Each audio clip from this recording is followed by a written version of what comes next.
started with the Pledge of Allegiance.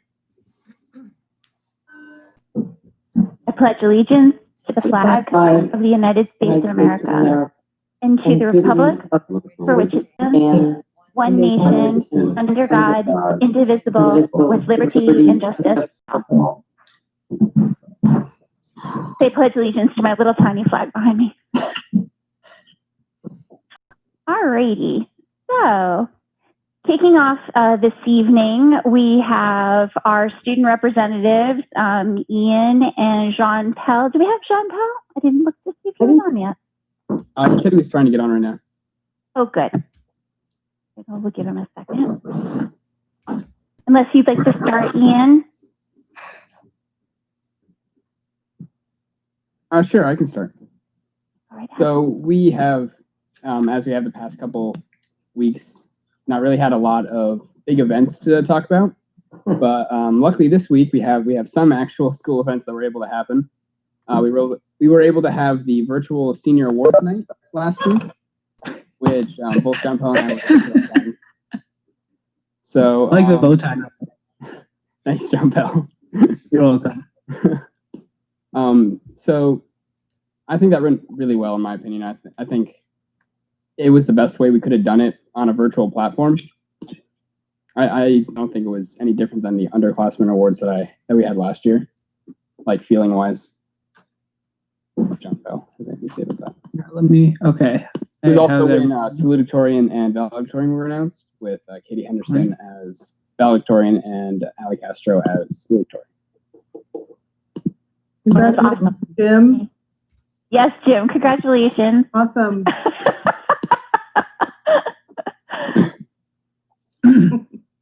That's right. And I believe underclassmen award nights are planned for this week, right? And they'll be following similar. Tonight and tomorrow. Yep. Okay. Right. Yeah. So I think like Ian said, I think it was like a great way to present and honor the seniors that ended up getting awards, and I think it was executed very well. There was a live stream of it at the school and YouTube right now, and we usually have people who speak for like the certain big scholarships or stuff like that, and they were still able to do that on like a virtual platform, which I thought was interesting because I didn't think that was going to happen. Oh yeah, it was nice to see the videos of everyone. Mm-hmm. Well, next, I got an answer for graduation plans. So I'm sure you guys have all heard by now, but the ceremony is still planned for June 16th. They sent out like the schedule with it being partially pre-recorded while also having a diploma ceremony, while everyone is going to be like social distancing in their own cars, which is going to be, I honestly think, it's a very well put together alternative to, and also it's going to be followed by a parade, which is going to be interesting. But I think they put together a very, definitely like an interesting approach to graduation. Personally, I'm looking forward to it. I think the parade after the definitely seems like they combined. I know earlier they were talking about they're been asking what possible graduation they could take, and I think it seems like they just decided to mix a bunch, having both a virtual component as well as an in-person handing out ceremony. And I like the way it all came together. And then our final agenda item is our summative thoughts on our year, since it's our last Board of Ed meeting. So if Jumpo wants to start with that. Right. So this year has gone by. It's been interesting. I don't know if we've expected it to end this way, but one thing that I don't know if are the students applying as prospective Board of Ed, are they here? Yes, they are. Yep. Yeah. Okay, yeah, but so one testimony that I'd like to add is that I think it was a very, it might seem very official or bureaucratic, the Board of Education, but it was just it was a lot more casual than I anticipated it being. And even throughout a meeting for something coming up. I really like the flexibility that Mr. Gerbers and the rest of the Board of Education members had with both Ian and I. And I really like having both of us, so that if like one of us has to miss or one of us something happens.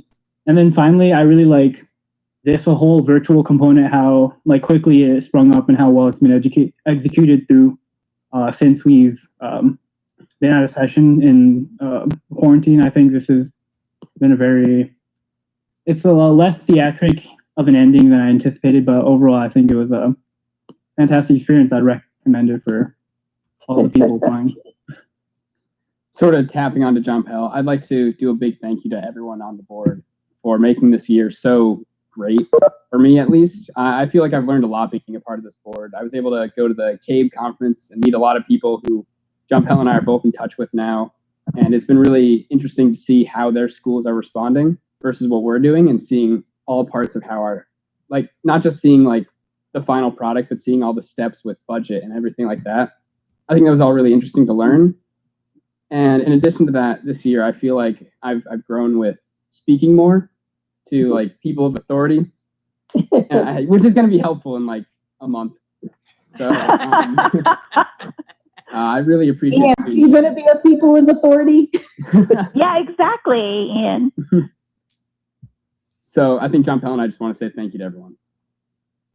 Oh, thank you. Wonderful. You guys have done a really wonderful job. And it's always so great to get to know you guys as the year goes on. And like I felt this way the past 2 years when we sent off our graduating seniors that were our representatives. You know, we feel such like an affinity for you guys, and so proud of you. I was so thrilled to see both your names up on the board on the senior awards night. We were cheering here at our house for you both. So, you know, you've done a really wonderful job, and we've been thrilled to have you. So I wish you both the best. And I will totally embarrass you in the grocery store. Ask Nicholas. I do it all the time. So, you know, anticipate in your futures when you come home to visit.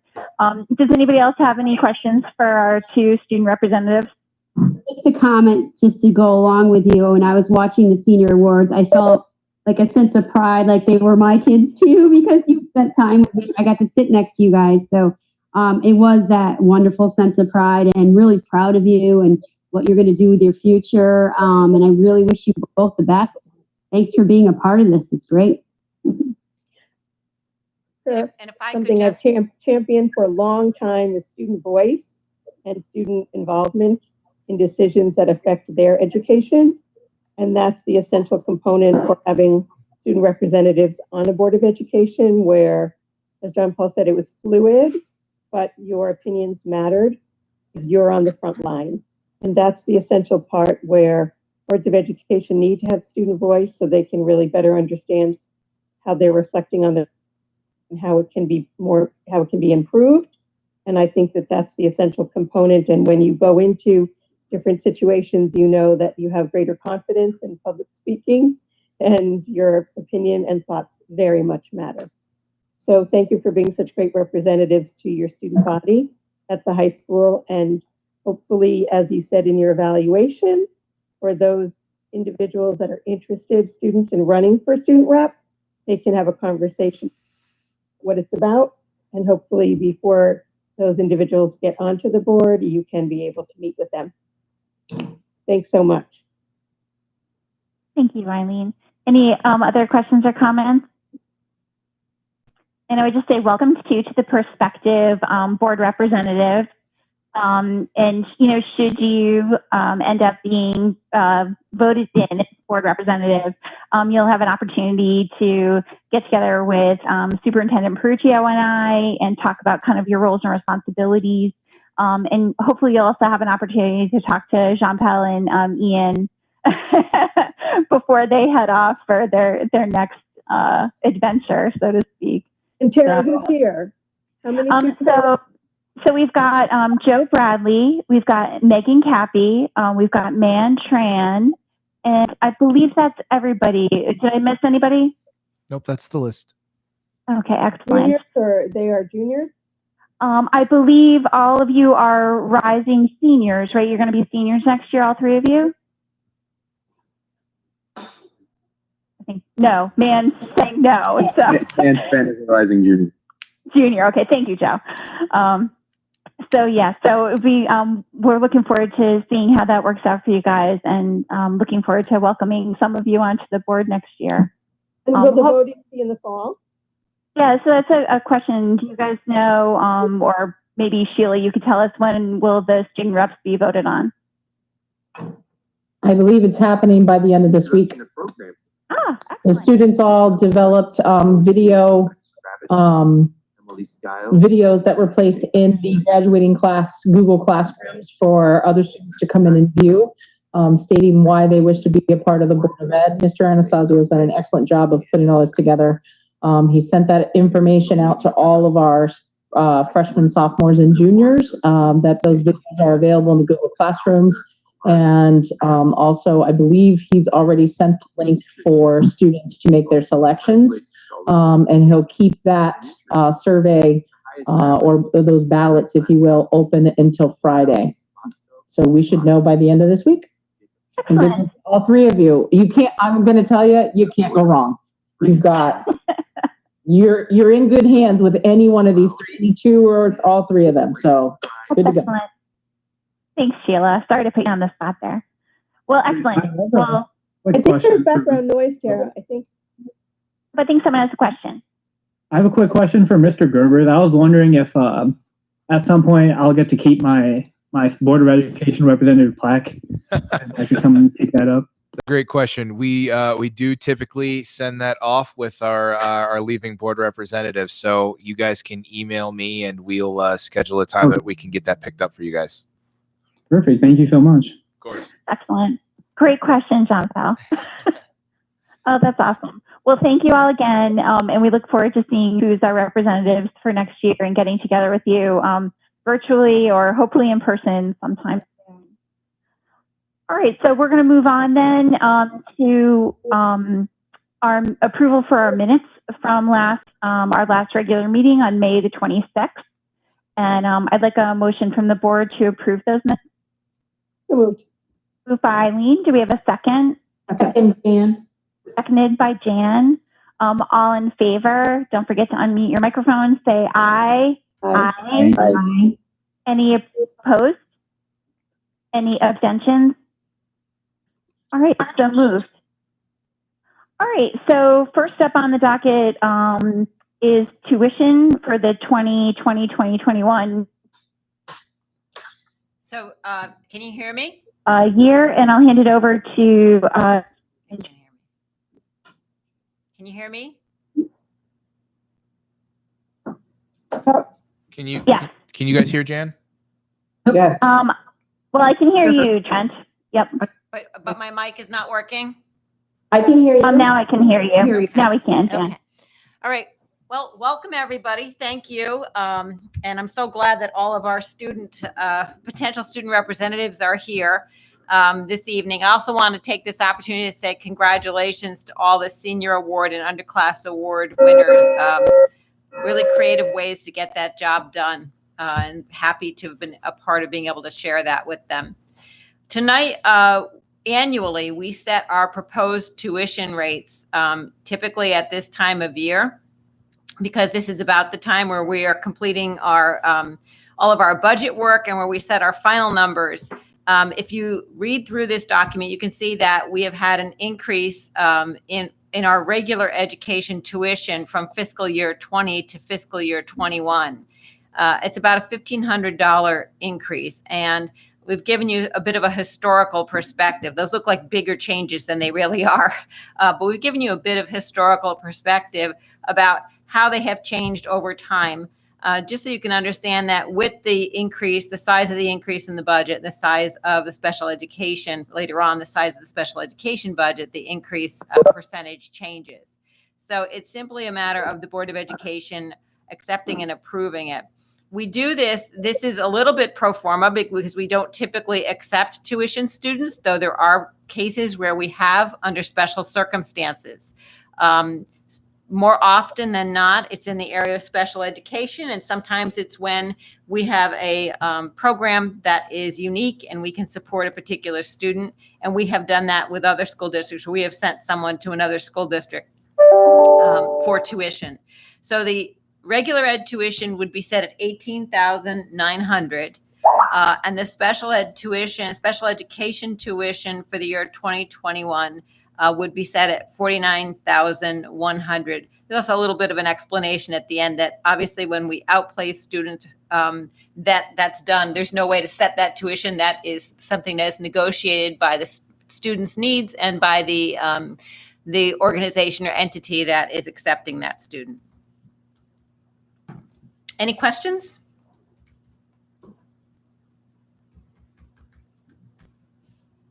Any questions? No questions?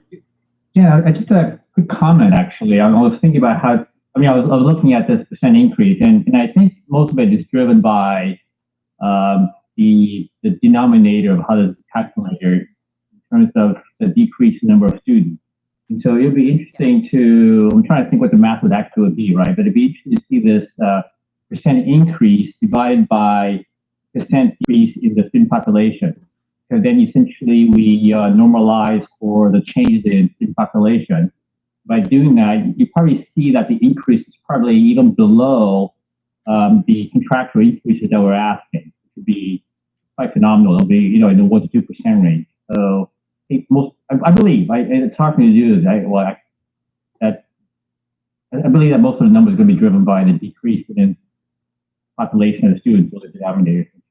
Yeah, that's typically true. And I know the smallest districts that include a high school in the state of Connecticut, because high school is more expensive, those tend to be the highest per pupil expenditures in the state.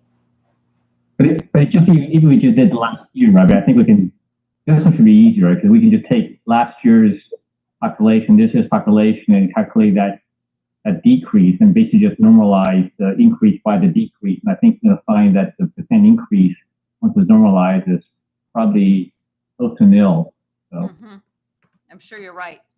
That is the biggest factor with some of the other expenses that can tip it one way or the other, but that is the biggest factor.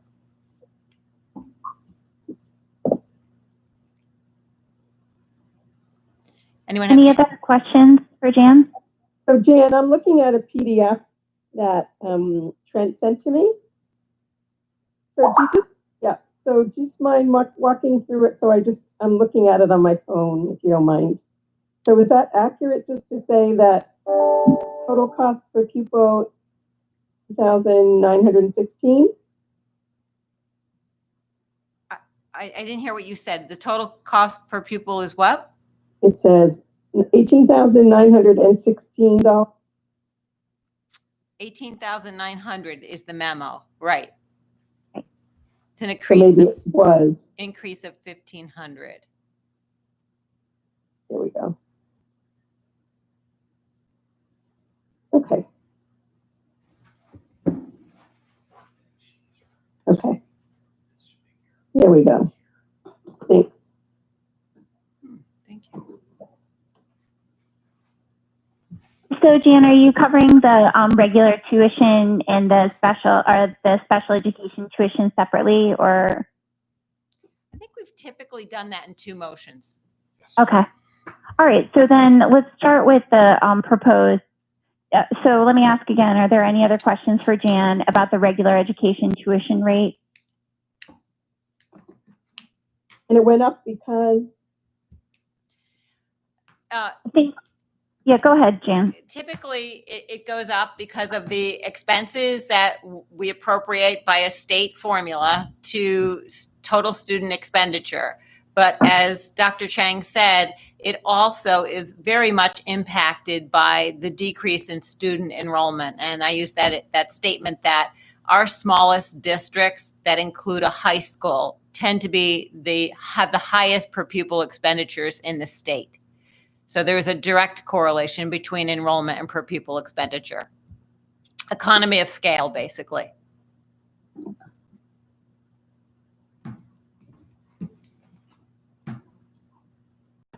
Any other questions for Jan in regards to the proposed regular education tuition rate. All right, so at this point then, I'd like to ask for a motion from the board to approve the proposed 2020-2021, that's a lot of 20s, proposed regular education tuition rate to be set at 18,900. Make that motion. So move. Moved by Alan. Do we have a second? I'll second. Oh, go ahead. Looks like we have a second from Jan.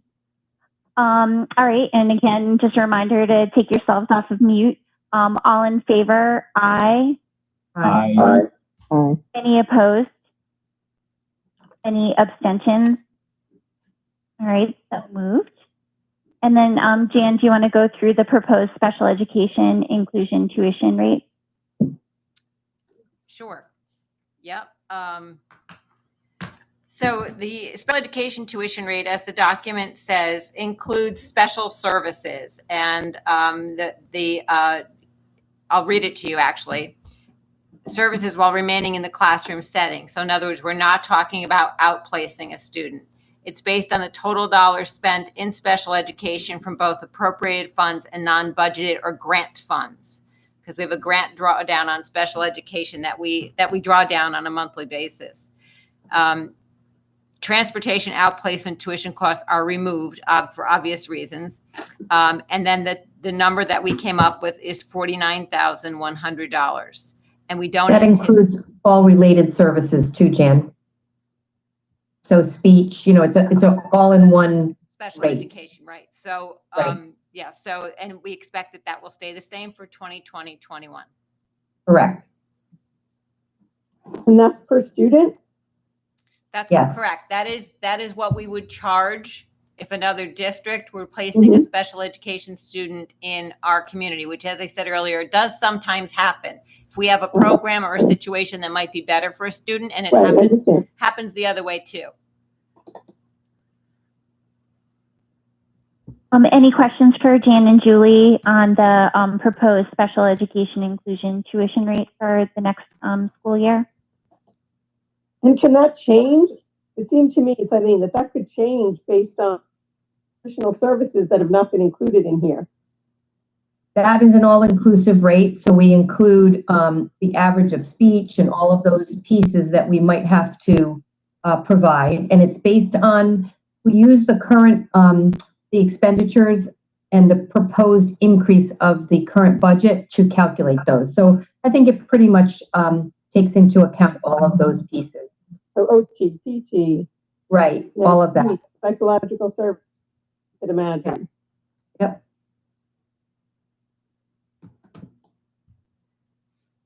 Other questions? Is that in keeping with other districts, Jan? Other districts our size, yes. I don't know what the new fiscal year is going to bring to the other districts, but we have been in keeping. We did, as part of a presentation, I want to say 2 years ago, we did our tuition rate, our per pupil expenditure compared to the others around us, and we found ourselves pretty much in the middle. And it's no change from last year, right, Jan? That's right. Yeah. Was there another question? And how many students, in this current school year, how many districts sent students to Old Saybrook Public Schools? Mrs. Bai, do we have any special education students joining us this year from outside? We just have one.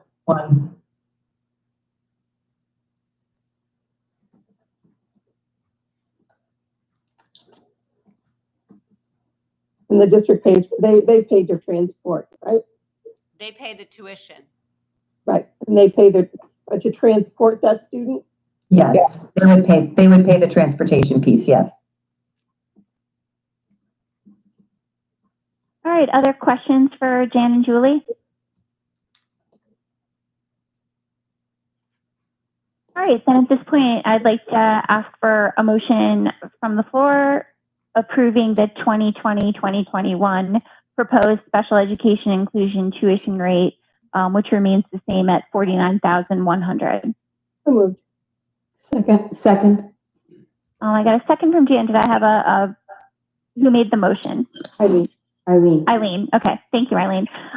Again, unmute your microphones and all in favor, say aye. Aye. Any opposed? Any abstentions? All right, so moved. So moving on then to lunch prices. And Jane and Julie, you're up again. Yeah, this one, Mrs. Pendleton can start, and then I just want to add a little bit of information at the end. Okay, so this obviously, once again, has been a unique one. And in talking with our food service director and Jan and myself, kind of reviewing the preliminary numbers for the program that we've been involved in to date, we felt that it was prudent to leave those numbers for next year, the proposed lunch and breakfast numbers at the same rate as this year, for a number of reasons. First off, because I think this is a tough time for everyone, so it's not a great time to increase those things.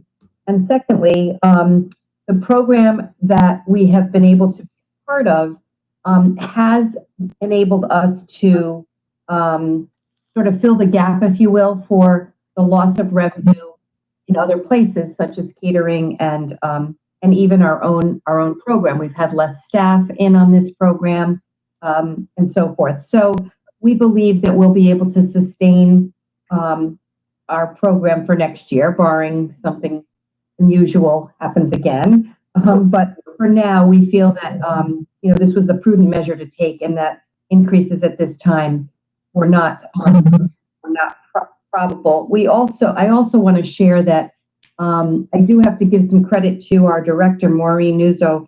She just was able to, there's districts who have not used their commodity dollars, and she sort of stays on top of that. And when districts don't use it at the end of the year, they offer it to other districts. So we just got a very sizable allotment of commodities for the coming year. And all of that obviously helps on keeping costs down. So that was just something that occurred late today. So that's kind of another piece of this equation as well. The only other thing I would like to add to this is that I don't know what the general feeling is in the community about our lunch program that we've been serving since we've been closed down, but it actually has been something that will support our program moving forward.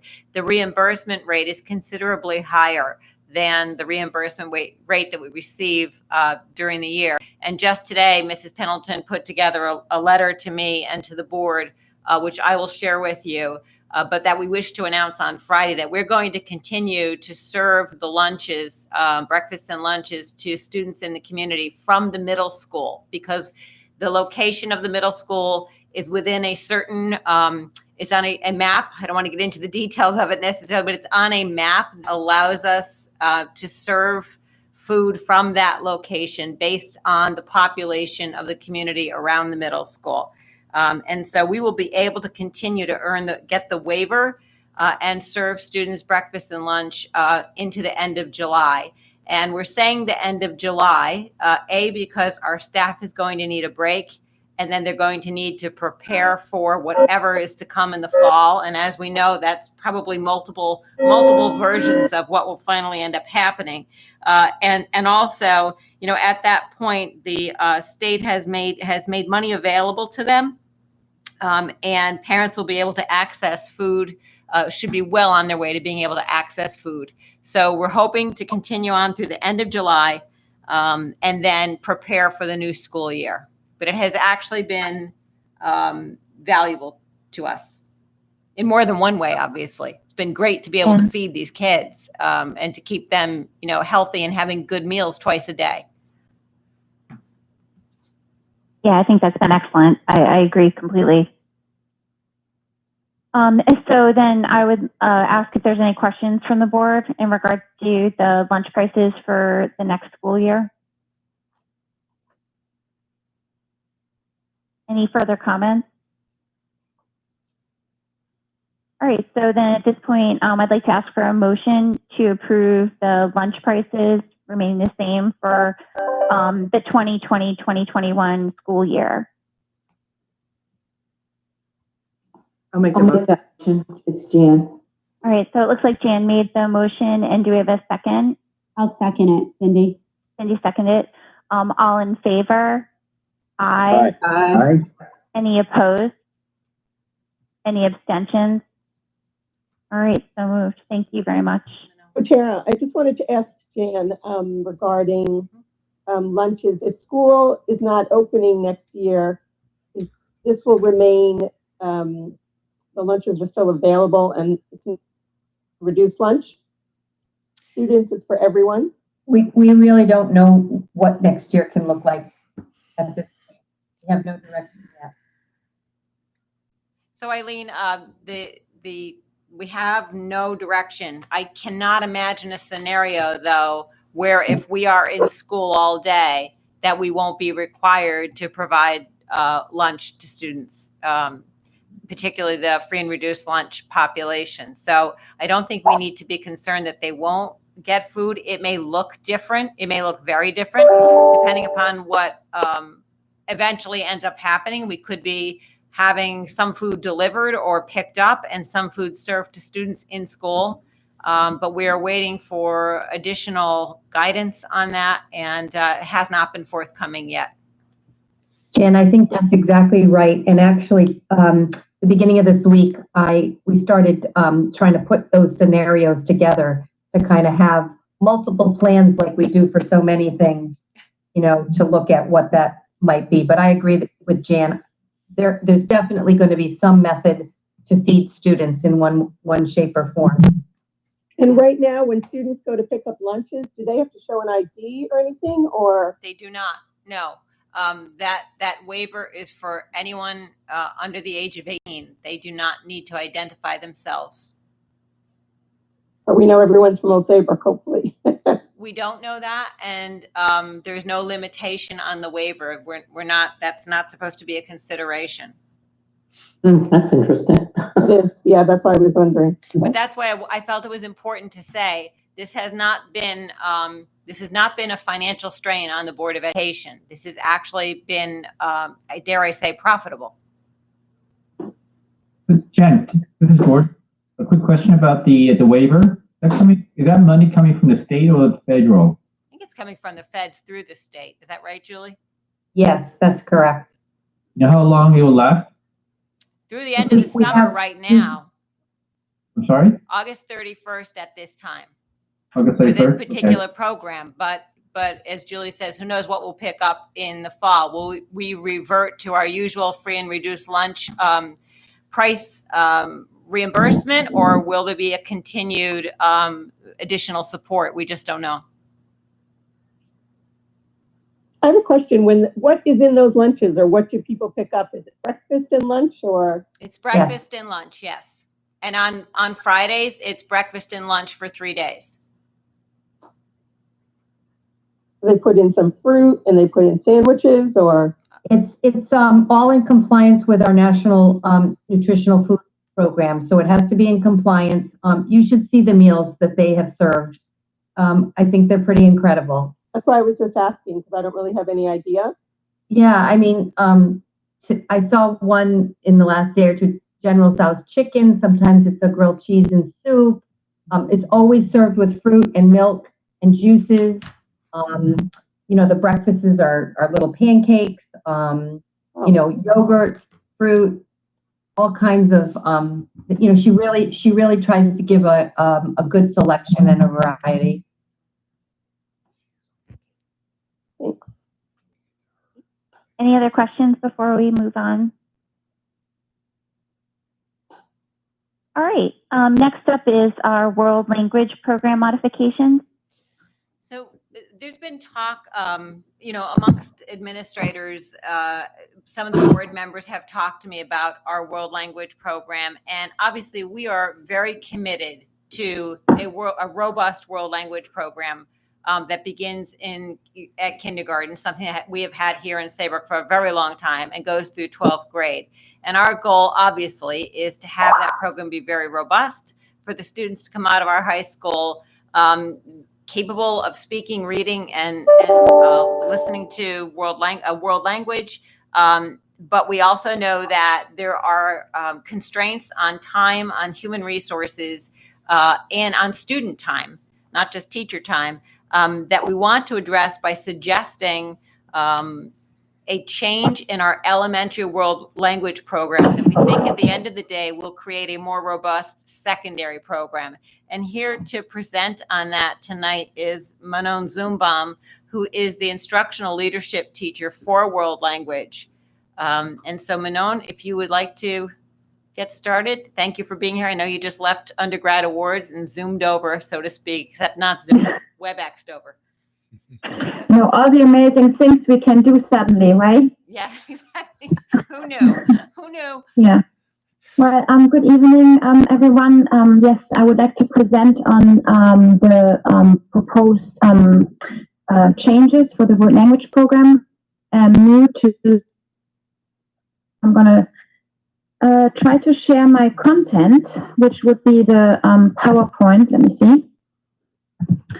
That goes with this presentation. So here we go. Can everyone see the PowerPoint? Nice. Yes. Oh, wow. Okay. I just have to, voila. So, whoops, now I say voila in French. So everyone can see the big picture, right? Mm-hmm. Okay. The word language program changes. I would like to say that I am personally, but I know administration and teachers as well, I'm very excited about the changes that I'm about to show. Oops, I think I clicked a little fast there. Oh, maybe not. Okay. So the goals and rationale, I'm not sure if I said that right in English, rationale, ensure that all students receive an equal access to an excellent foundation in foreign language instruction for those 5 years at Goodwin, K through 4th grade. So we really would like to hone in quality instruction done through quality, highly qualified teachers, which brings me to the next point. Retain one highly qualified teacher who owns the Spanish program at Goodwin. I really like that word owns. That actually came from Mr. Sapman. I believe you said that first. And it really shows how we believe that when you stand behind a program that it will only flourish and be successful. And that's the goal. The connections to the strategic plan, goal number 1, consistent implementation of a well-developed, state-of-the-art and fully articulated series of standards and outcomes for learning. So we do have our national world language standards. We focus on those in every level, in every school, every teacher. But the beautiful thing about having one dedicated teacher at Goodwin would be that one teacher, again, makes sure that these standards are being addressed daily and throughout the school year. Goal number 2, innovative and highly focused instructional design and practices that maximize student engagement while streamlining student work to that which is meaningful and essential. We do believe, even though I know that having 2 languages at Goodwin is a beautiful idea, but if we can focus more and better on one word language that is consistently taught for up to 5 years, will be in the long run better for our students. Goal number 3, proactive and flexible plans that respond to changing demographics, including declining enrollment, increasing numbers of students who speak English as a second language, increasing social and emotional needs of students, increasing expensive education in a setting where the number of households with school-age children is declining. So this was the problem that we've been facing. Enrollment does not allow for 2 full-time positions, but we need a teacher who's fully committed and best qualified. And in addition to that, there's also the fact that we are mandated to provide bilingual Spanish instruction to meet the needs of students at Goodwin, and the 2 programs will support each other, so they go hand in hand. A little bit of statistics and data. Unfortunately, though, this is fairly old data from 2007, 2008, but it is official state data. And I did make a couple of phone calls and research to other schools, and really nothing has changed. Nothing has become more, let's say that. So a number of districts in Connecticut offering 2 or more word languages beginning in primary grades, K through 2, back in 2008 were 2 districts. And then most common grade in which students are offered 2 or more languages is 6th and 7th grade, with the 7th grade a little bit more than in 6th grade. So if you look at that, if we still do an excellent job at teaching at least one foreign language, Spanish at Goodwin, K through 4th grade, we are still way ahead of what generally is being done. And I think it's something we can be very proud of. Successes. So we need to find a certified or certified teachers who are masters of the language that they teach. That is always our goal. Support all students in attaining biliteracy beginning in K. You might remember that we started last year the Seal of Biliteracy, and we are continuing with that this year and in the future. And so this will ensure that we are continuing with that goal. Third point, strengthen Goodwin's bilingual Spanish program, which is required to meet the needs of Old Saybrook students. Again, that is important with the changes of demographics. And then positive impact on high school involvement in languages. And I'm going to come to that in, I think, the next or next slide. The slide after that. The challenges. So transition K and grade 2 students from French to Spanish in this coming school year, because this school year K and 2 students had French. I was lucky enough to be part of that actually for the first half year, and so they have learned, very, very well French and a lot of French, but we will transition those students to Spanish in the next school year. Second, maintain a multilingual program at Old Saybrook Middle School and Old Saybrook High School, mitigated by future plans to expose students in grades 5 and 6 to both French and Spanish. So this is actually the really exciting piece. So next steps, communicate to teachers, students, and families, hire an excellent full-time Spanish teacher for Goodwin School, which we're in the midst of, and enhance opportunities at Goodwin for students to learn about word languages and cultures. And when we say that, we really don't mean just one language. We can open that up to other Romance languages for sure, such as French, Italian, maybe even throw a little bit of Latin in. It's never too early. Future plans, grades 5 and 6, French and Spanish. So if you look at that, that is certainly a big change, because until now we always did every other year, students either started with French, what year they went to school or which year they really were born. So if we do this new model, we would have Spanish K through 4th grade, only Spanish, but with that teacher who teaches Spanish, since it's a Romance language, same as French, we believe they can already start to introduce some French in 4th grade.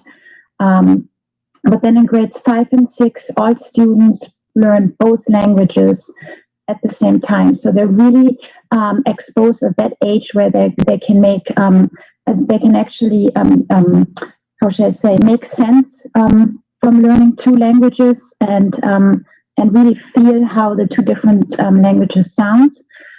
They can be exposed and then really make a better informed choice when they come to 7th grade, if they would like to either continue with French or continue with Spanish.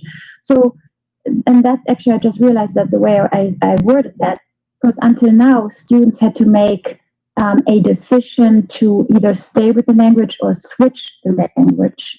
But really, if they're exposed to French and Spanish in 5th and 6th grade, they don't have to switch, but they just stay with one because they have been studying both for 2 years side by side. So that is much more student choice. So grades 7 and 8, student choice, they stay with either French or Spanish. And then grades 9 through 12 at the high school, students choose one or both, or again, really stay with one. Or the other, or both. And that or both, again, I think has to be highlighted, because I personally, I believe in students learning as many languages as possible, no matter what language. And this program change will allow for students to actually seriously study 2 Romance languages, French and Spanish. if they so choose. We have that once in a while, a very, very small amount of students who have done it, but we also know that the interest is there. So many more students actually would like to do that and just didn't quite either thought that that's maybe a possibility or weren't able to fit it in. So again, it gives us a little bit more flexibility in the offer of language learning at Old Saybrook Public Schools. And then possible inclusion of additional languages. That is a thought that at the high school level, that maybe in addition to French and Spanish, we could also include new languages, other languages, and just really in a way teach the children that they can learn many other languages and cultures, and that they don't have to pick one over the other, that it's not a competition, but more an addition. And then, really what we're doing is eventually, I think, it would be nice to have students not just be bilingual, but even trilingual with that exposure and that opportunity. So trilingual would be the next new thing after the seal of biliteracy. There will be a seal of trilingual abilities, maybe. Anyway, so thank you so much. That is PowerPoint presentation. How do I go over here? See? Okay, am I back? Yes. Thank you. Okay, I'm sorry if I talk too fast, but No, that was great. You were You great. did a great job. You were wonderful. Thank you. So questions from Manon? Yeah, I do have a question. Go right ahead, Karen. Manon, I'm just wondering what the instruction in grades 5 and 6 looks like with with dual languages. Do you split? Is it alternating French, Spanish on a daily basis? Do you split the period? What does that look like? We have that exactly already all detailed, but talk to that, or Yeah, if more decisions have been made, how that will happen?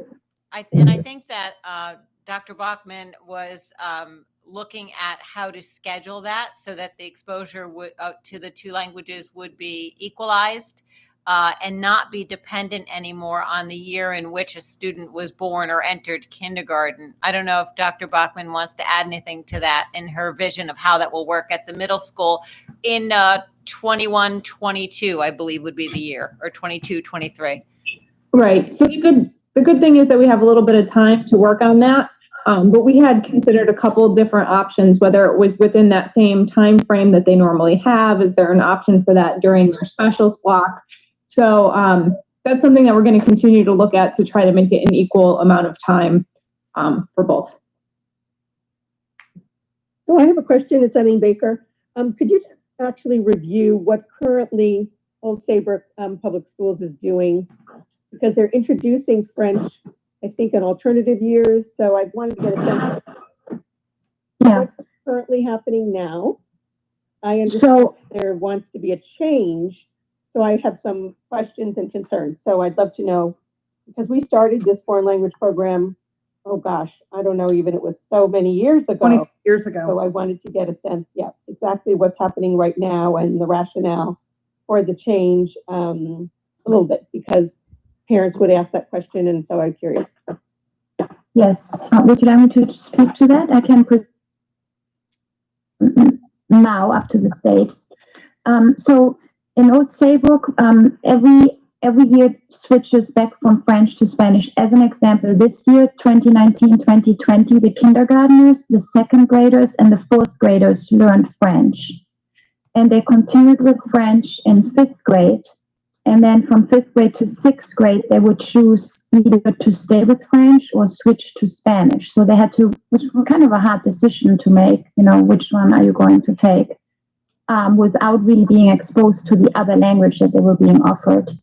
So in 6th and 7th and 8th, you either had French or you had Spanish. And then that would conclude level 1 in either French or Spanish. And then in high school, you would go into level 2 of that same language, or if you wanted to switch again, you would go into level 1 of that other language again. And then usually by that time, then you would stick with that language up to, AP or level 4 honors if possible. The second part of the question was? And so that what happens to grade 1 and 3? Okay, so this year K2 and 4 were French, and that means that 1 and 3 this year were Spanish.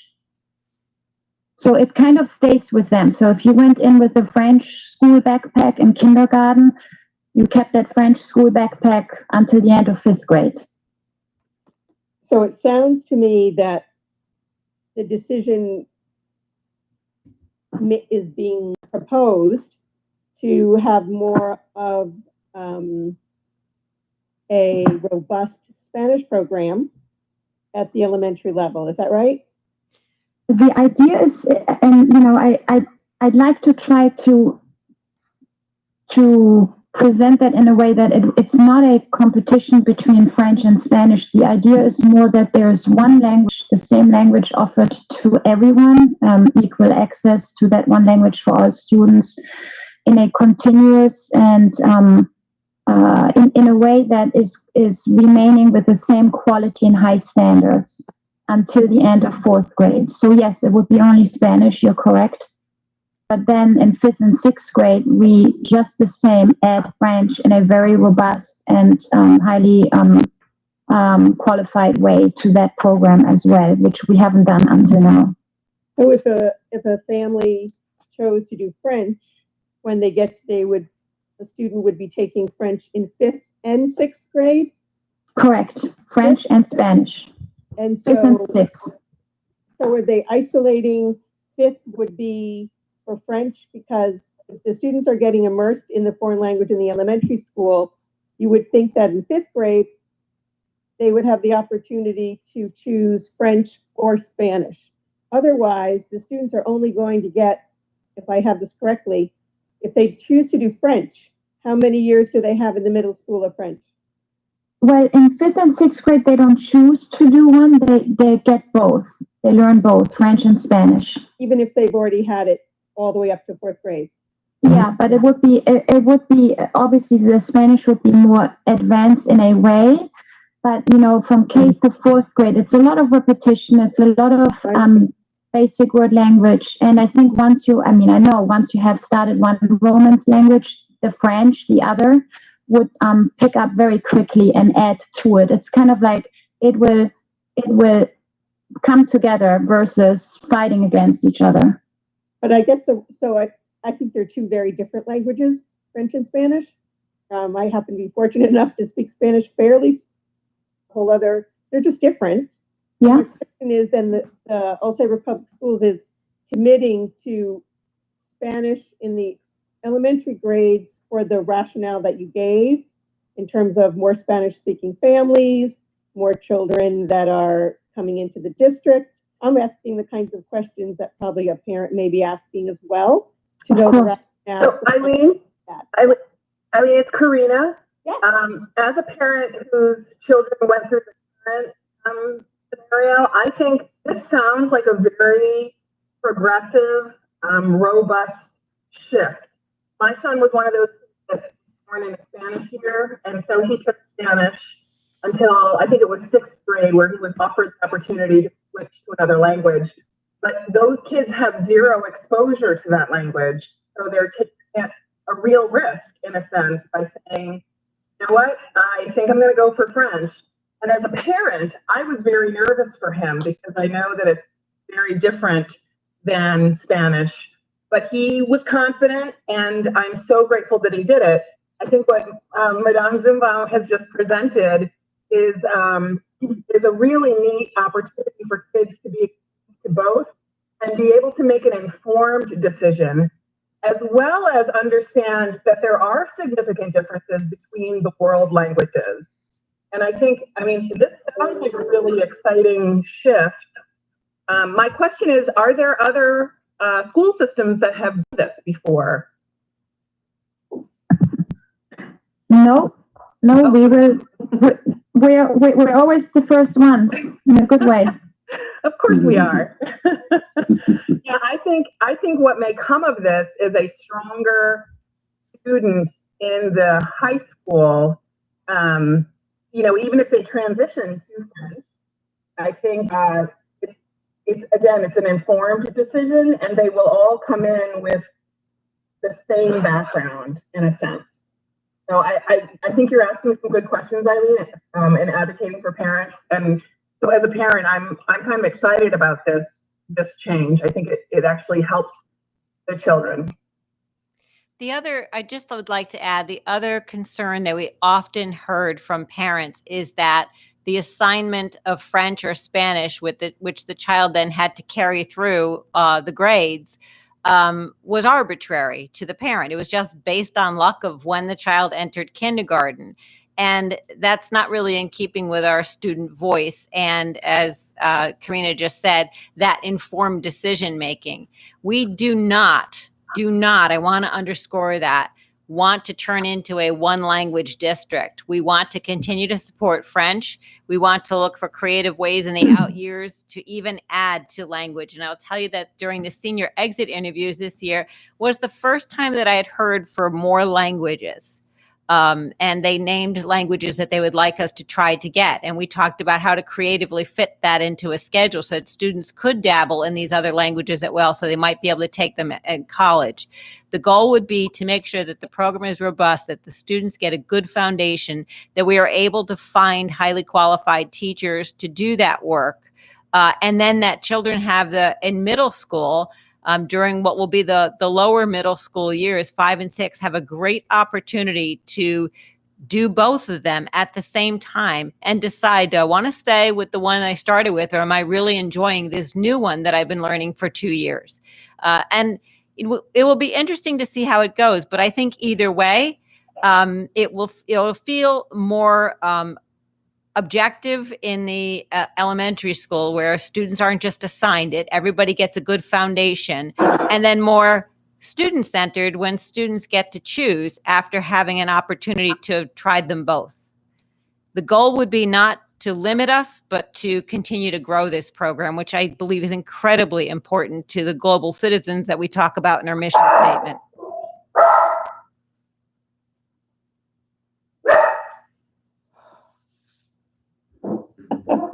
Somebody's dog strongly agrees with that. Yeah, I think it was Jan's dog. Jan's dog agrees that we should have more languages. I agree too, Jan. No, I Barking think is one of those languages. Yeah, the dog would like barking, to be shot. But yeah, I agree with that point, Karina. I know I had a child start in French and I had a child start in Spanish, and it was a difficult decision for, one of my kids to decide to change languages. And I think that having them start kind of on a level playing field, and I'll say too, my kids went, K through 3 at the time, with whatever language they started with. And, although I think they anecdotally picked things up along the way, which obviously they would, it's not like, I felt that they were, foreign language scholars, when they went into 4th grade. So I do feel like this kind of levels the playing field a little bit, and gives everybody kind of the same opportunity, which I think is important.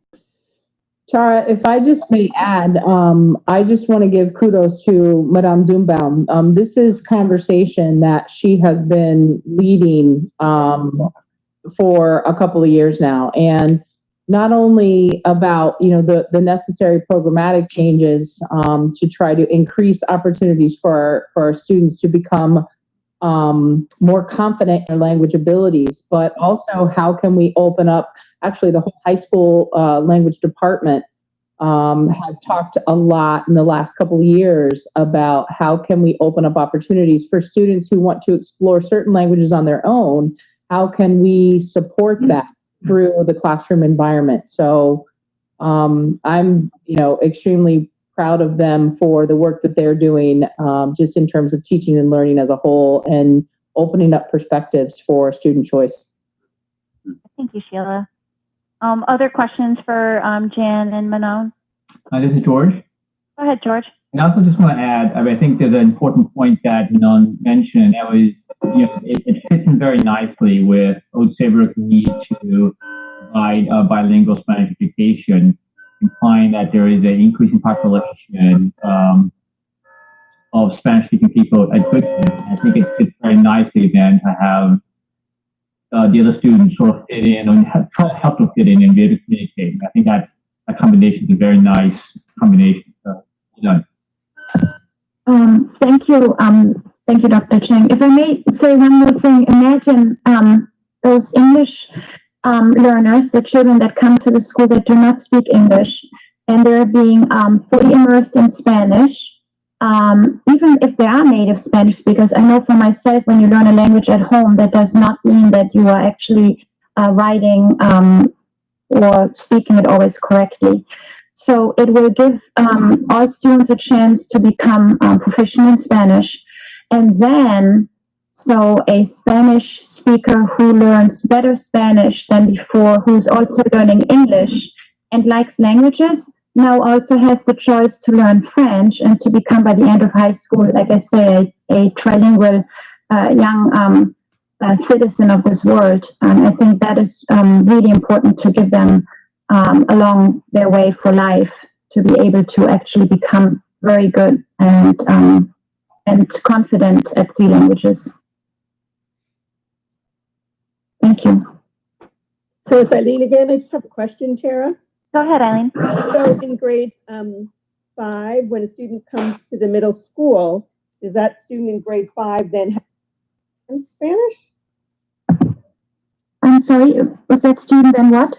When a student enters the 5th grade from Goodwin School, the foreign language, are they having 2 languages in the 5th grade? Yes. So 2 separate periods, one of Spanish and one of French? That's the plan at this time. Would you call that periods? That's the plan at this time, They're not Eileen. learning French and Spanish. Eileen, this is Jan. That's the plan at this time, but because that's another year out, we want to wait and see how to work that out. The middle school and high school schedule need to be tweaked. This is something that we started working on this year, and we'll continue to work on it next year, provided that things return somewhat to normal. And so Dr. Bachman and Mr. Walton will be working on how best to do that. But the goal would be for them to get a level of equal airtime, playtime, so that the students get an opportunity to experience both. So ideally, yes, two separate periods. Yep. So that would happen in 5th grade, also 6th grade. Right. Very much so. There's an opportunity for them to really be able to make a good decision about what they want to do when they move into the upper grades. I'm just saying that it's more of a concentrated period as opposed to 2 languages in one period. That's just for a student from my perspective as an educator. Yeah, that's not our vision at this time. Yeah. That's something we'd like to avoid. For sure. Other questions for Manon or Jan? Do you have to hire a new teacher for French? We are actually hiring both Spanish and French. We had one teacher who's moved. We've had 2 teachers leaving right now. One of them is moving out of state. But we have been struggling, again, as Manon said earlier, because of declining enrollment and having to move teachers around. We have been struggling to keep this properly staffed.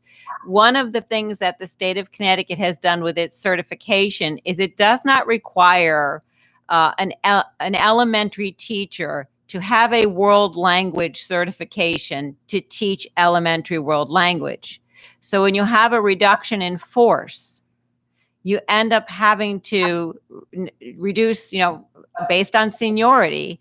And very often we end up with someone who gets placed into a world language position at the elementary level who may have had some college Spanish or French, but isn't necessarily feeling qualified. But the state is saying they are qualified to teach that because they're certified to teach it. So it is problematic, and it's something that we want to avoid going forward. So that you're a Spanish teacher for a Goodwin School. I didn't hear you cut out. I didn't hear what you said. I know, we're all cutting out a little bit. So you're looking to hire a Spanish teacher for Goodwin School. Yes. And then for the middle school, we're looking for French. For French. Yes. Okay. And this is proposed for what year to start this? This will start in 2021 at the elementary level. So that's talking about next fall. Let's start September. So it's in Right. September, we would start by giving everybody the foundation in the one language, Spanish, Right. at Goodwin. And then Yep. the following year, we would look to begin to make the changes at the middle school. And it will And that have would be no the higher impact on the education. high school, other than I do think that over time, we're going to have students making different, better decisions. And I do think that over time, we're going to have students leaving our school with better world language skills, perhaps in multiple languages. But we're going to be looking with this proposal for a French teacher. We would be looking for a French teacher with or without this proposal. We need one anyway for next year, even if we use the current system. For the middle school. That's right. For the, That's right. I think this is Karina. I think another nice feature of this proposal is the break between Goodwin and then the middle school. That Goodwin gets solely focused on Spanish, and then they transition to middle school in 5th grade, and then they pick up that dual year of dual language. The other thing about it that's nice, we like that about it too. It's very clean. It shows a growth, shows the progression in the students' development and recognition of their maturity as they transition to 5th grade. And also, you probably remember that when we made the decision to move the 4th grade to Goodwin, there was talk about kind of grouping the 5th and 6th graders as a lower middle school and the 7th and 8th graders as an upper middle school. And that transition is coming. We're hoping to be doing that this year. We're making all the right moves to have that happen this year. Of course, the current pandemic is perhaps trying to throw a little bit of a wrinkle into it because we're not sure what spaces will look like in the fall, but that's our plan. So 5th and 6th become the exploratory years in language where they learn both. And then by 7th grade, they're choosing.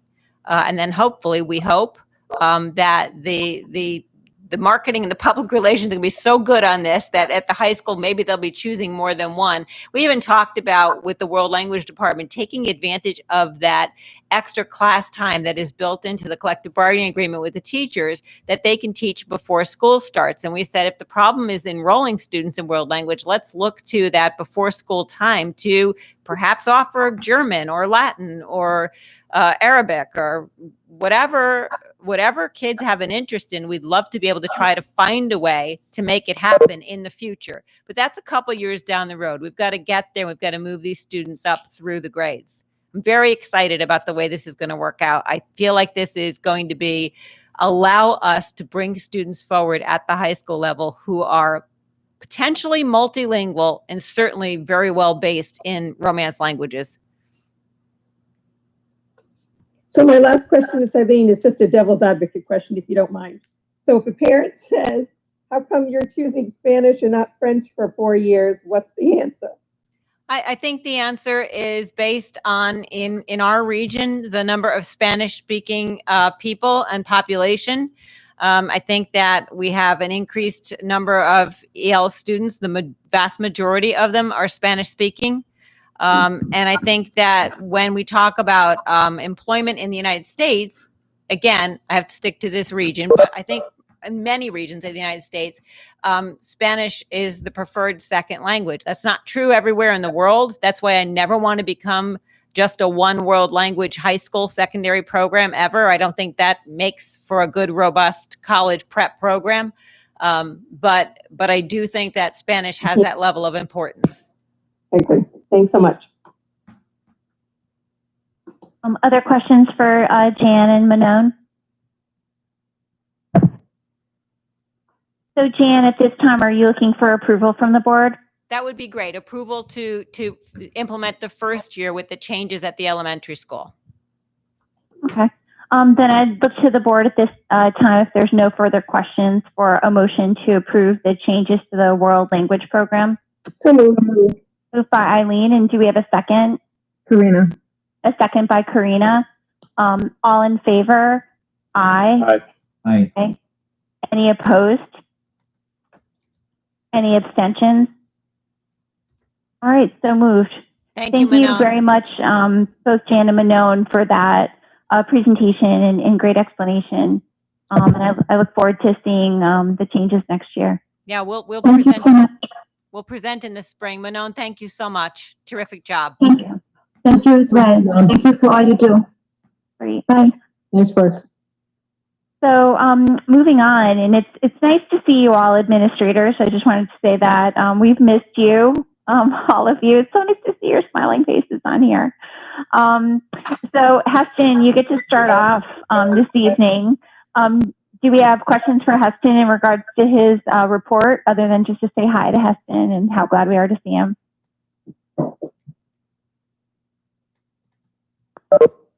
Any questions or comments from the board? Anything you'd like to say, Heston? Anything that you might have left out that you think we might be interested in? Not to put you on the spot. I would love to highlight the flexibility of our teachers and our staff. And, probably equally so as the families. In the elementary level, it may be the hardest for distance learning, as they need supervision, they need guidance. Kindergartners need someone to be read to them on what's online. So parents and the staff have partnered so well together. And it's just another indicator of how great it is to work in Old Saybrook. And then lastly, thank you for this approval of the world language. We're excited to really integrate one language into all aspects of our building, where at times we had competing, demands between the two. Manon's leadership has been very much appreciated. Thank you for giving me the opportunity, Tara. Awesome. Thank you so much for being here, Heston. It's nice to see your smiling face. Welcome. Thank you. All right, we'll move on to Krista. Oh, yeah.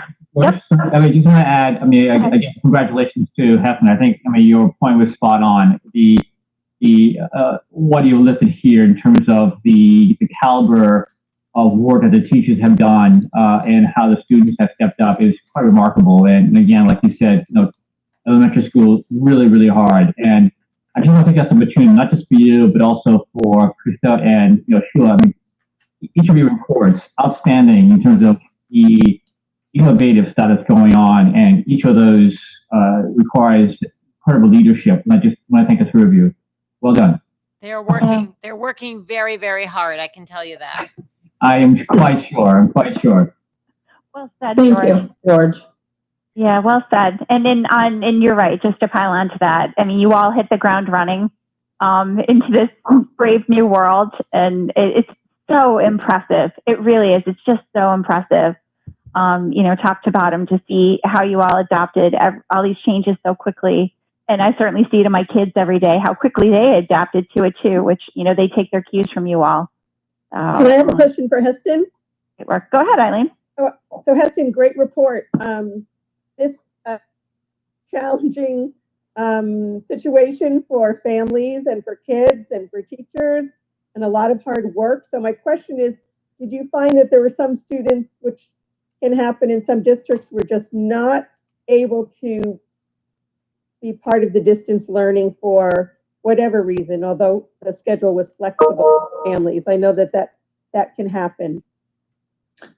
I think we had students in every demographic be very successful and also not as successful.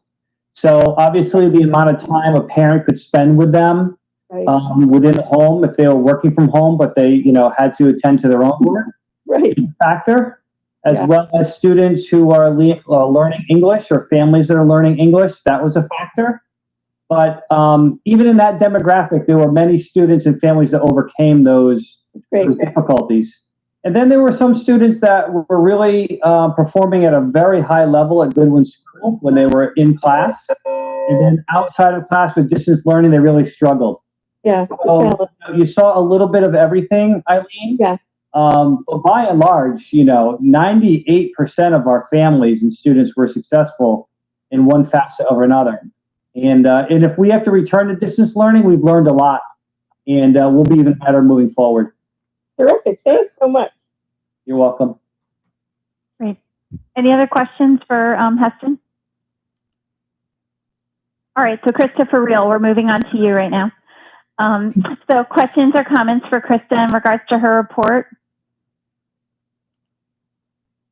And Krista, I'll offer you the same opportunity. Is there anything you want to highlight or speak to? Not to put you on the spot. If you don't, it's okay. Oh, no, not at all.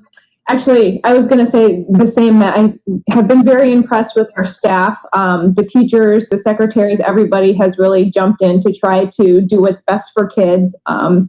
So I appreciate them. I want to say thank you to all of you because I feel that the board has been extremely supportive of everything that we've tried to do in a very, quick way. We had to kind of change our direction a little bit, or at least the way that we were going to get there.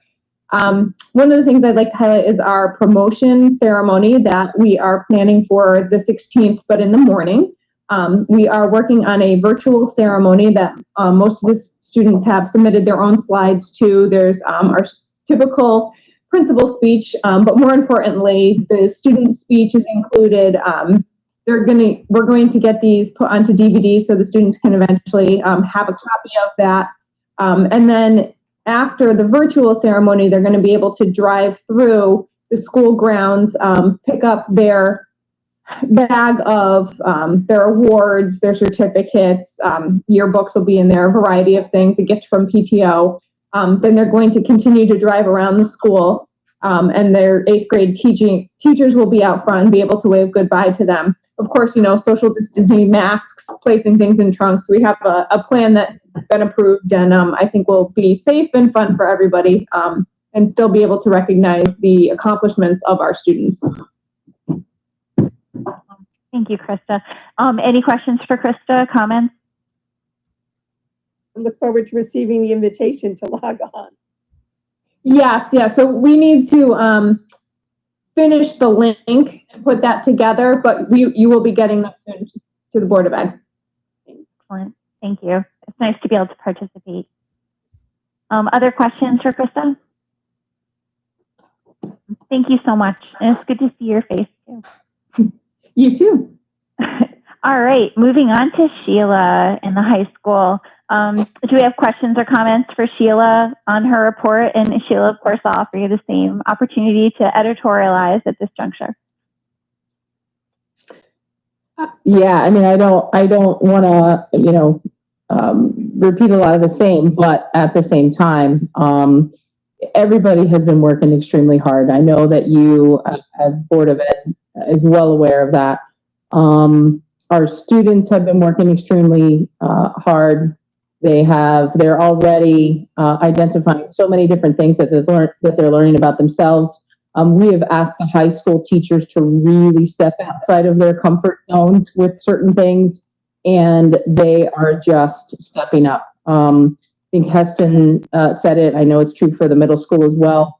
We have been learning a lot and continue to learn a lot, and I'm excited for the changes that this opportunity really, I mean, I don't want to call, COVID an opportunity by any means, because, it's a positive thing. However, I do look forward to our teachers and our students taking some really important self-discoveries and learning forward on how we can enhance teaching and learning in the future. So I'm just extremely proud of the high school community as well. And I'm so appreciative that I have the team in DLT and ILT and our individual building leadership groups and our student leadership groups. They really do help you feel like you're not alone in situations where you can easily feel like you're completely alone. So thank you all for that. Awesome. Thank you, Sheila. Do you have questions for Sheila in regards to her report this evening? Just a quick comment. I'm not sure if Joe Bradley saw the entire report, but a good shout out to Joe on your pickup. That's quite remarkable. Well done. You should have Sheila forward you her report. Very nicely done. Thank you. Yeah, Joe's social media post was, or no, it wasn't his social media post. Joe joked and said that when he's bored, it's a good thing for the planet because he's going around cleaning everything up. So we just need to get other people on board with you with that, Joe. Thank you. Yeah, I'm excited for it. It's a great idea. That was awesome. All three of our students on this sitting here in the meeting, as well as obviously John Pell and Ian, but between Man, Megan, and Joe, they have been a real presence throughout distance learning. Man's name has been coming up from teachers in terms of how hard he's working. He even challenged our PE teacher. I don't know, how did that ever work out, man? Did you do it in less time than Mr. Donahue, that Murphy challenge? Yes, I finished the Murph challenge. My best time in the 30 days that I did it was 28 minutes. Nice. Yeah, and then Megan Cappy has just been, along with Joe, a very powerful force on our Superintendents and Principals Advisory Council. So just couldn't be more proud of our students. Excellent. Awesome. Any other questions or comments for Sheila? No, it looks like the English and action classes as well. Classes are doing a lot of distance learning and an opportunity to make a difference for our community. Yes, they are. They've just continued and they found creative ways to move forward with some of their projects. One example would be a senior who, prior to school closing, she was going to the estuary to teach Spanish to members at the estuary. And at the beginning of school closure, she and they were really missing out on their Spanish lessons. And so she figured out a way to get them into a Zoom meeting and talked them through it and offered, 2 or 3 more lessons via Zoom. And, people who were participating were singing her praises. We had McKenna Gibson that was Kate Kopus, McKenna Gibson with the Kindness Rocks initiative. Just some cool things that, come on. These are our kids at Old Saybrook. What a microphone, I drop it. I always say it, like, they're just amazing. They're amazing. Kids learn about it. That's excellent. Thank you, Sheila. That's great. Sure. All right. Moving on. Sorry, I just had a quick question for Sheila. Did we start the front board with the names of graduates yet? I wasn't sure if that rolled out. That's a great question, Cindy. Thank you for raising it. What we have discovered is that we have a 14 slide limit on our front board. So if we were to highlight each name one at a time, which we may still do, we'll just continue it after graduation. But I want to communicate to people that that's what we would be doing. We would just have to kind of cycle through a few different phases of it. Because we really wanted, rather than to put, several names on one slide, we really wanted to give, each student his or her time in the sun for a while and in the spotlight. So we will likely just continue that. We'll start it probably at the beginning of next week and continue it throughout the rest of June into July. All right, thank you. Sure, that's great. Other questions for Sheila before we move on? Thank you for everything, Ms. Roswell. Thank you. All right, great. Yeah, and I'll to the other students, and just, as an FYI, the general rule of thumb on our board meetings, and sometimes I lose track of time, is at 8:30, you're released from being, part of the meeting. Generally, you guys have homework and things that you're responsible for doing other than being at our board meeting, which sometimes can go kind of late. So as Ian and Jean-Paul can attest to, I many times don't look at the clock and am so engrossed that I don't know what time it is. So if you've got things to do and you need to drop, feel free. But with that said, then we will move on to Amity. So questions or comments for Amity in regards to her report. And of course, Amity, feel free if you've got some editorial comments you'd like to make. I'm opening it up tonight. We're freewheeling for our board meeting. Crazy, Tara, crazy. I do want to say that we have 140 kids signed up for summer enrichment, and they're across 10 classes and across all grades. So, yay, summer enrichment. Wow. That's amazing. That's amazing. Yeah, especially because it starts the day after school ends, and it's all online. So that suggests that this was very successful for many children. Oh, that's excellent news. Really, you should be congratulated. You've obviously chosen some great topics too, that people are interested in. So, yeah, there are great courses being offered. The teachers were really creative. Fantastic, really fantastic. Amity, is this for all students? It is. It was open to everybody entering first grade through 12th grade. And where did you find the most, are circling around in terms of the grouping? I think generally the high school has the most, probably because of the technology component, but we do have even strong enrollment all the way down into our kids entering into first grade, our current kindergartners. Wow, and it'll all be through distance learning? Yes, yep, all online. Perfect. Really fantastic. That's so cool. Other questions for Amity, comments? I'm just curious, I'm just looking at because Trent had sent them to me. So I was just curious what some of the classes might be, some of the art classes. Yes, we have Quarantine Kitchen, Lindsay Morris teaching. Manon is teaching Field Trip to Germany. Let's see, Senor Munoz is teaching a field trip to Spain. Let's see, we have 2 different art courses. We have Illustrating Our Words. We have Drawing Nature. Laura Carruthers is doing Keep On Humpin'. She's doing continuing lessons and doing some virtual band things. Really, they span the gamut. Oh, we have a graphing functions course that is being offered at the high school, and that was really popular. So it speaks loudly to the math program at the high school. So really, everything, all kinds of options for kids. Super, and it's free? It is. Wow. And they're all on the website, on the Osage Public School website? The catalog probably is still on there, but enrollment's closed, so it may have come down at this point. I can send you I can send to Jan the catalog, so it can go out to you if you'd like. Great, yeah, be curious. Thanks. It's still there, Amity, and I'll send it to all the board members right now. Great, thank you. Thanks, Jan. That's awesome. Other questions for Amity? No, awesome. Well, it's nice to see you, Amity, and I like your background. Thanks. All right, we're going to move on to Julie. Do we still have Julie? In her operations report. And Julie, feel free to editorialize. That's tonight's freewheeling meeting. Everybody gets a chance to comment. I wish I had really exciting stuff like the previous reports. I don't think I could even come close to offering anything as exciting as what we've heard so far. But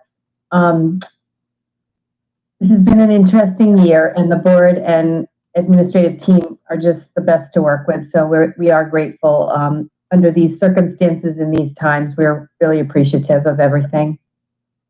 Great job being creative, Julie. This has been a time of creativity, and it's obvious and appreciated. Oh, thank you.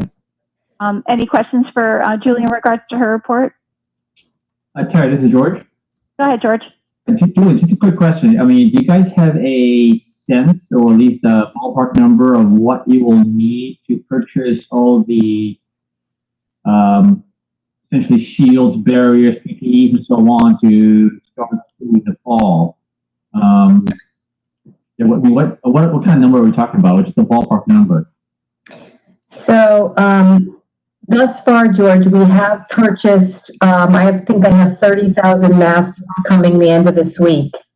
Sanitizing, hand sanitizer, shields, 250 shields. I just sent Jan a lovely picture today, modeling one for her.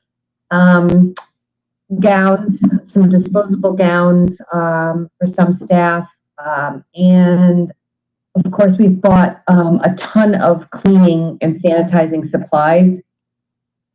So far, George, I'm just quickly adding in my head, we've probably spent $25,000, and that won't be everything. We did, I just sent out a little while ago, we got some wellness money from Cigna before we leave Cigna and go to Anthem.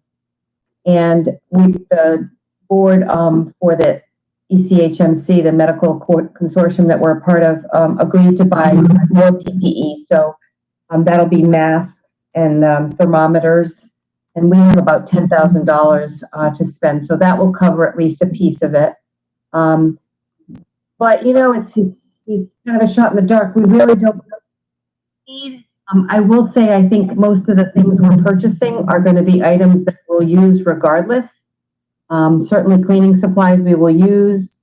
I have 20,000 pediatric masks on order that we hope arrive by August. So, you know, we've done plexiglass in all the offices. We're doing some modifications to some of the offices. I mean, it's just, there are so many things happening. It's every day it's more and more. So we're just trying to get through it. But supply wise, we've spent at least 25, probably even more. And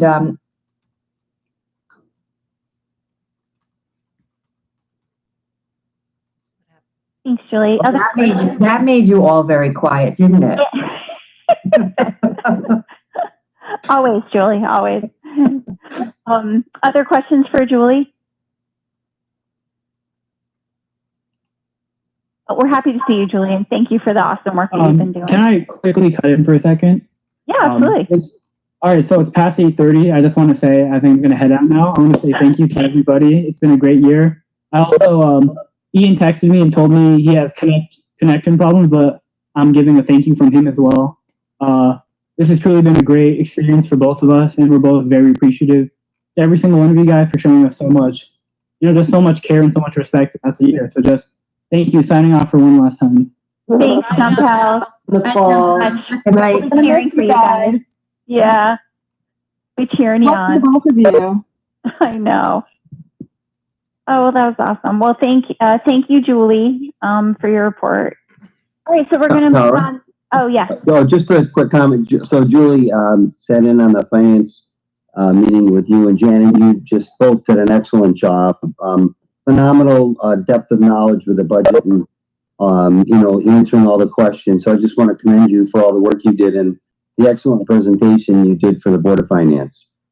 Yeah, thank you, Alan. It's absolutely right. A really fantastic job and excellent explaining to everybody, kind of the challenges ahead of us, even though they're kind of unknown. Thank you. It was a team effort for sure. Any other questions, comments in regards to Julie's report? All right, so we'll move on to Kathy, who is also wonderful to see. Thank you.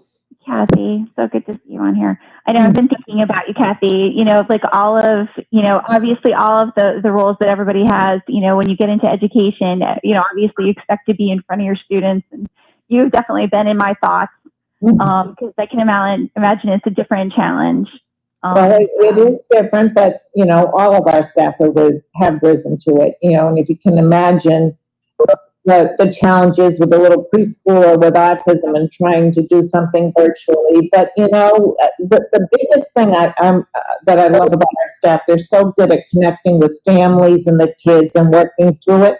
And that has been a really good silver lining to this, because the families are seeing what we do, what our physical therapists do, because they're having to do it with their kids, and the speech therapists. So there's been some real bonuses there. Now we do have some kids where this just does not work well, and that's we do the best we can. But and then I also wanted to mention we have some kids who are thriving in this. The ones who have school anxiety.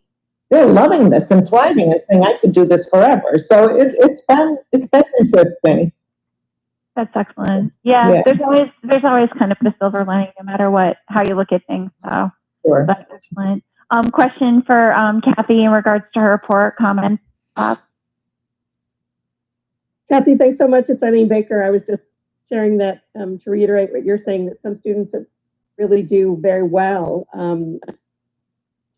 They have that individualization and have opportunity, and some don't. But the ones that do, it's surprising, but gives some good insight into future ways of teaching. Oh, absolutely. We're going to take a lot of this with us. We're working on right now our plan for summer, and we're going to hopefully we can get everything done so we can bring some kids in who aren't doing so well with the distance learning, and that'll help us learn a lot through the fall. So that's been a big push recently. Thanks so much. Other questions for Kathy? Comments? This is George. Hey, George. Kathy, hi.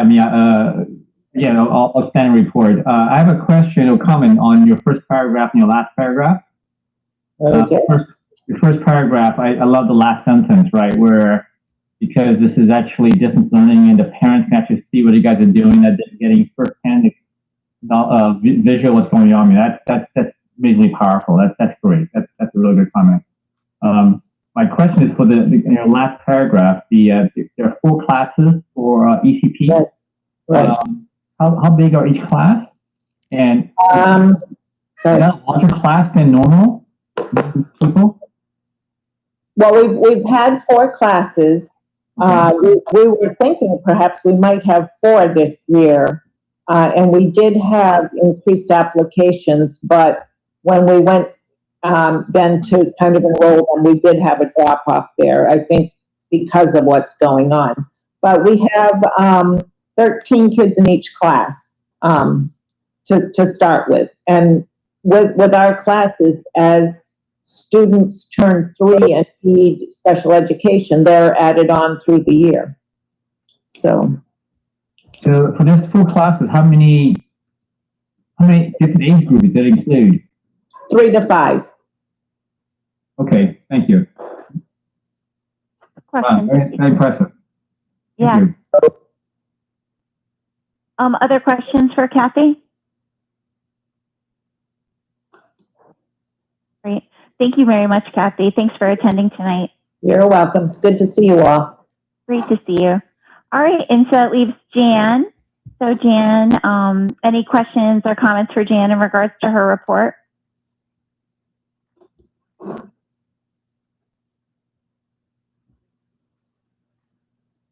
This is George. Go ahead, George. I mean, I think this is just an amazing summary of all the different pieces that is moving forward by so many different groups. And I think it's also an indication of what it really takes to get this thing going. It's just a great report, but it's also just daunting in terms of how much detail needs to be managed. And it's remarkable. And again, kudos to Jan for managing all of it. Thank you, George.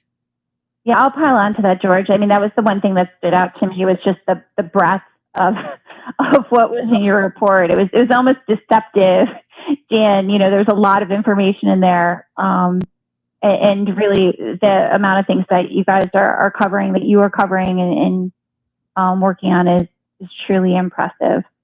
I do have one question. Go ahead, George. In the first page, 97 surveys were sent out to families. I didn't quite understand that. Is that 97 responses we got back, or they were specifically sent out to 97 families? They were sent out to the families that would have been are invited to summer school programs in one way or another. I see. Thank you.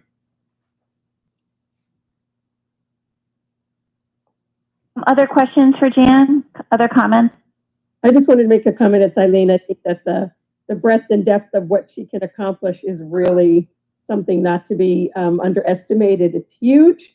And I always say we're really lucky to have her as a superintendent of schools. Thank you, Eileen.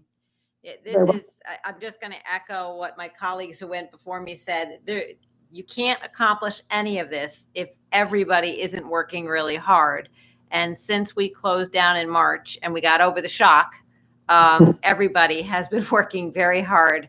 I get to meet with the Teachers Union Executive Board regularly, actually more regularly since we've been closed down. And they are on top of thinking about the same things and being interested in the same things moving forward for the fall. It's good to know we're on the same page. It's health and safety. It's good academic programming for students. And I need to give a little shout out to them, as well as I have to reiterate that the administrative team is working very long hours at a very fast pace in a platform that they've never worked in before, to do things they've never been asked to do before, and people are moving along and doing it. And I also have to say the community has been incredibly supportive and understanding of how hard this is for everybody. I guess maybe it's because they're seeing their children work so hard at the computers and see their teachers trying so hard, but they have been incredibly supportive of us. So we feel very fortunate. I think I can speak for all of us when I say we feel very fortunate to be given that kind of trust and that level of empathy for the work that we have to do. That's impressive. It really is. No small task. No, it's no for sure. No easy answers. For the first time since I've been superintendent, there isn't a single question that comes across my desk that I can say, I know the answer to that. I'm good. Everything has to be researched and looked up and considered and vetted. And so it's quite the process. Any other questions or comments for Jan? This is Alan. Jen just opened the email on the summer enrichment program. Amity presented it very well, but I'm just looking at the different topics, and it represents offerings for all grades, and it's pretty neat stuff. Really, really interesting. I don't remember this when I was in grade school or high school, for that matter. We were given a book to read over the summer, and we had to do a report. So this is great, wonderful. It's some great offerings for these 140 students for the summer program. So thank you. You're welcome. It's another one of those opportunities that sprung up from a really bad situation. So we said, what can we do for kids? There's no summer camps to speak of. There's not a lot of opportunities for them. Kids probably feel like they, didn't have the experience they were hoping to have during the academic year. It was certainly different. And we also want to get better at using distance learning. So this is an opportunity for all of those things to happen in an enrichment format for a very relatively short period of time. And for teachers who wrote those descriptions and who are writing these courses to follow passion projects with students who have have similar interests, which is also very outside the box. Most school districts don't get an opportunity to do that. So I think we're getting good at making lemonade out of lemons. Commendable. Thank you. This is great. Well done. And you said it, Jan, in terms of what you've had to do, the districts had to do in the last 3 months to be able to put the summer enrichment program together and to be so robust and all-inclusive. Again, commendable. Thank you. Well, on behalf of everyone who worked on it, thank you. I agree with you, Alan. Kudos to you. It is very good. And the offerings are awesome. So we're definitely ahead of the game with other districts. Thank you, Cindy. Mm-hmm. Thank you. That's awesome.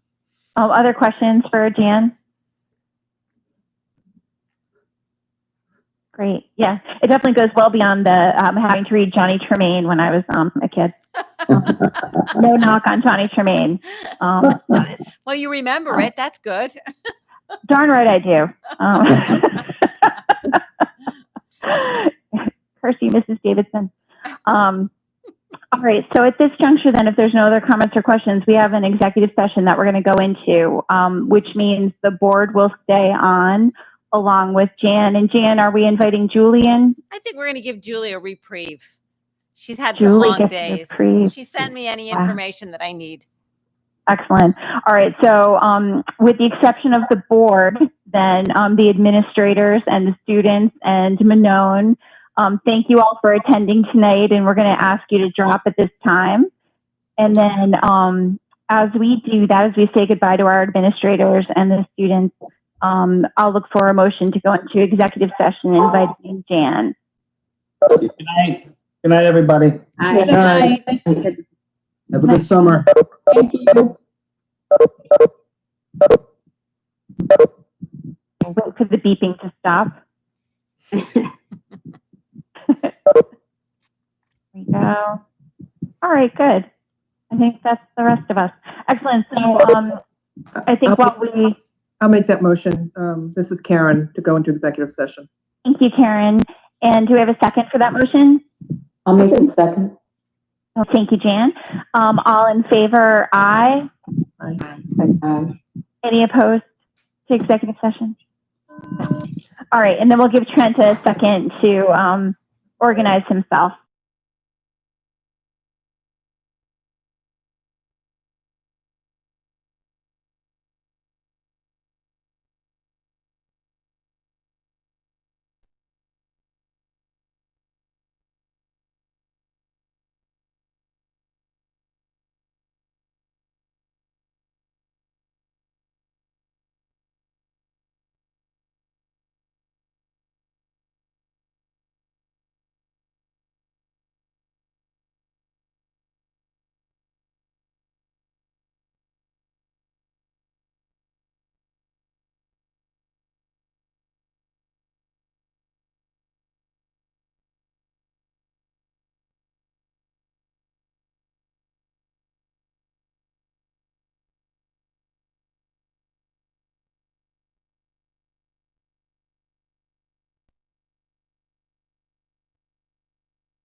executive session at this juncture.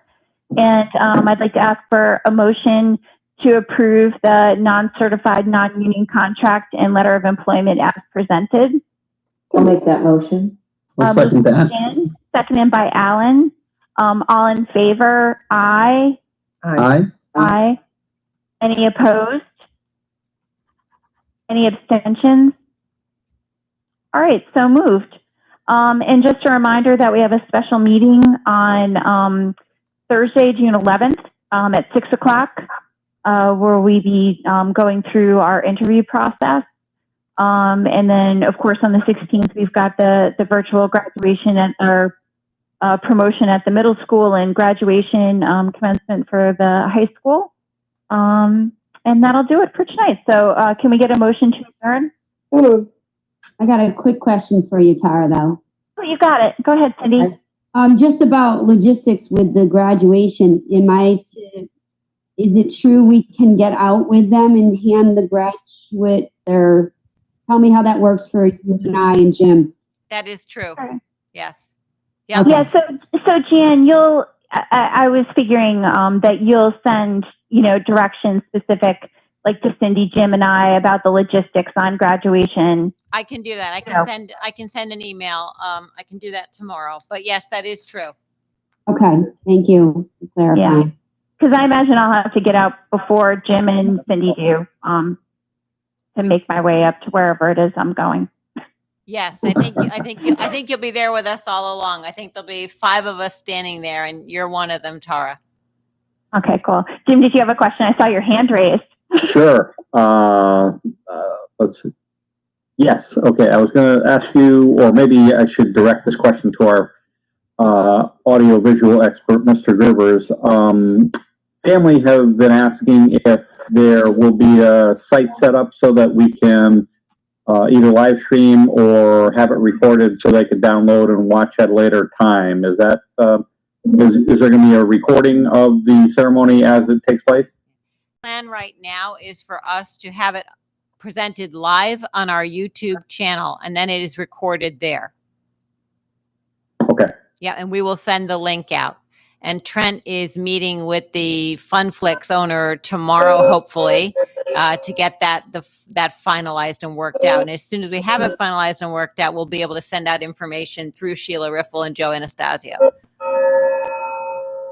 And what is Funflix? Is that the group that records it for us? That's the group that's getting us the LED screens so that you'll all be able to see it. Is popcorn provided? Only if you bring your own, Jim. I'm bringing snacks. We can all get My wife together. doesn't let me eat in the car, so that's out. Yeah, but you're getting out at some point, Jim. You can sneak a handful while you're out getting a diploma. That's a great idea. Thank you. I'll do that. I'll sneak a chocolate. Follow the trail back to the car. That's excellent. Congratulations to the 3 of you. Yes, congratulations. Congratulations, and thanks for all your patience and understanding. Thank you. Thank you, guys. All right, so we had a motion, I think, from Eileen to adjourn. Thank you, Eileen. Do we have a second? Second. Second by Jan. All in favor? Aye. Any opposed? Gosh, I hope not. No. All right. Thank you all very much. And Jim and Cindy, I look forward to seeing you on Tuesday. I'll be the blonde lady crying